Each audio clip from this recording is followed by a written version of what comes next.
Hello guys! Okay, aspiring ka ba na maging virtual assistant or you're planning to have a career as a virtual assistant? Of course, kung nag-iisip ka, gusto mo maging VA, alam mo, napapanood mo na yung mga videos ng iba-ibang content creator about VA, bibigyan kita ng guide or ano ba yung mga kailangan mo para makapag-start ka as a VA. Of course, unang-una, okay, first thing first, you need to have a laptop or a computer. Hindi pwedeng cellphone, guys. Hindi pwedeng iPad, hindi pwedeng tablet. Ang hirap kayang gumawa ng admin task or Excel sheet sa isang cellphone, di ba? Second, you need to have a webcam. Okay? Why? Because clients do their interviews online and they need to see you. Since hindi naman kayo pwedeng mag-meet, so you need to have a webcam. Sunod, you need to have a headset. Of course, ang headset, guys, dapat with noise cancellation. Okay? Hindi pwedeng makikipag-usap ka sa client mo, you have an interview with your clients and ang ingay-ingay, rinig na rinig tilaok ng manok, tahol ng aso sa background, okay? Next, of course, paano ka makikipag-communicate sa client mo? Dapat meron kang internet connection. That's the first thing. You need to have an internet connection since nasa ibang bansa yung client mo. Para makipag-communicate ka sa kanila, kailangan mo talaga ng internet. Hindi pwede yung chat-chat lang. Okay? So, you need to have an internet connection since most clients do their interviews online, Skype, WhatsApp, Google Meet. They also use Microsoft Teams for interviews. Okay? And then, of course, you need to set up your payment options.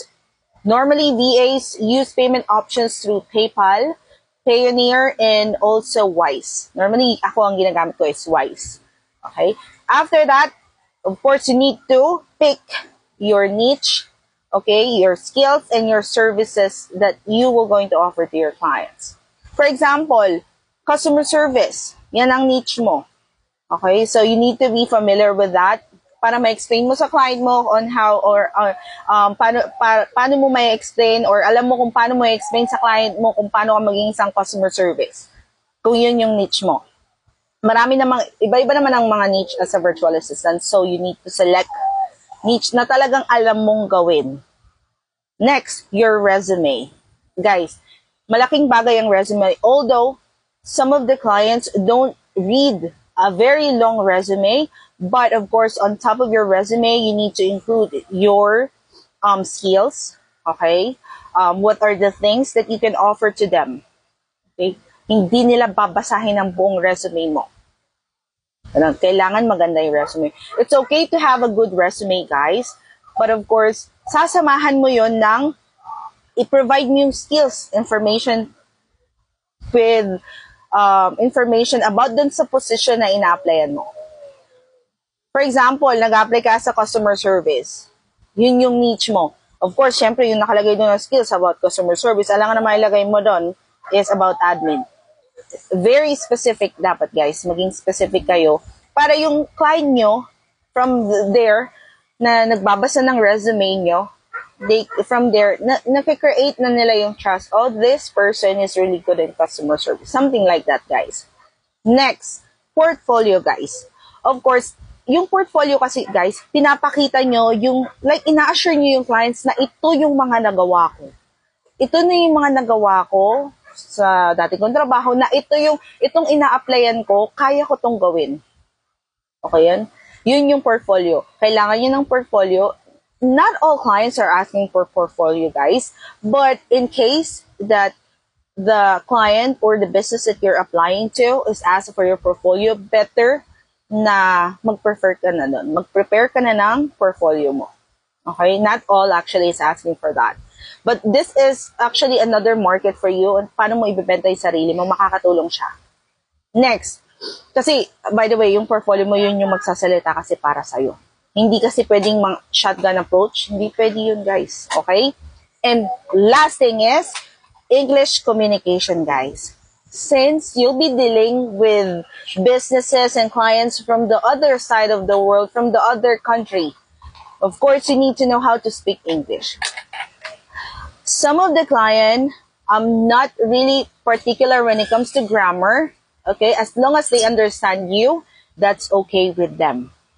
Okay? As long as you communicate with them, you can tell them what actually you wanted to tell them. Okay? Okay na yun sa kanila. Hindi sila very particular when it comes to grammar. Unlike here in the Philippines, pag nag-apply ka sa call center, that's actually a real talk. Pag nag-apply ka dito sa call center, dito sa Pilipinas, 'di ba? Kailangan good grammar. They won't hire you. Okay? Hindi ka nila i-hire pag hindi ka very good sa grammar. But as a VA, as long as your client can understand you, as long as you can communicate with them, and you're good when it comes to their task, they think that you're a good fit for the available position, they will hire you. Okay? But of course, you need to have a good communication skills. Okay? Dapat marunong ka mag-English, guys. Kasi hindi naman sila pwedeng mag-Tagalog para sa'yo. Ganon, di ba? Pero alam kong mga Pilipino magaling eh. Magaling tayo mag-English. We know how to speak English. We can communicate in English. Okay? So, yun na nga, guys. So, kung sino man sa inyo ang gustong maging VA, ayun na yung mga tips. Okay? Yung mga kailangan nyo. So, pwede na kayo mag-start. Of course, confident. Pray. Kailangan, talagang masigasig kayo. Ang pagiging VA, guys, hindi, for example, nag-apply kayo, matatanggap kayo agad, hindi ganon, guys. Okay? It takes time as well. Be patient, guys. Matatanggap at matatanggap kayo on the right time. Okay? Just be yourself. Okay? Just be honest to your clients. Pag nag-apply kayo, pag tinanong niya kayo at hindi niyo alam, just answer them, I don't do that. I don't know how to do that. I don't have any experience about that. Okay? Just be yourself when it comes to the interview. And really, communication is the best thing, guys, when it comes to VA. As long as basta i-explain mo lang kay client, kasama yon, malaking factor yon para matanggap kayo as a VA. Okay?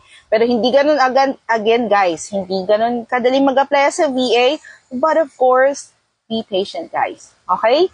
So, kung kailangan nyo pa ng ibang tips, or anything that you want to know about being a VA, you can click, comment down below, click Tuloy Basket. Comment down below, guys. Maglagay lang kayo ng question nyo dyan, and I'll going to create a video for that. Thank you, guys!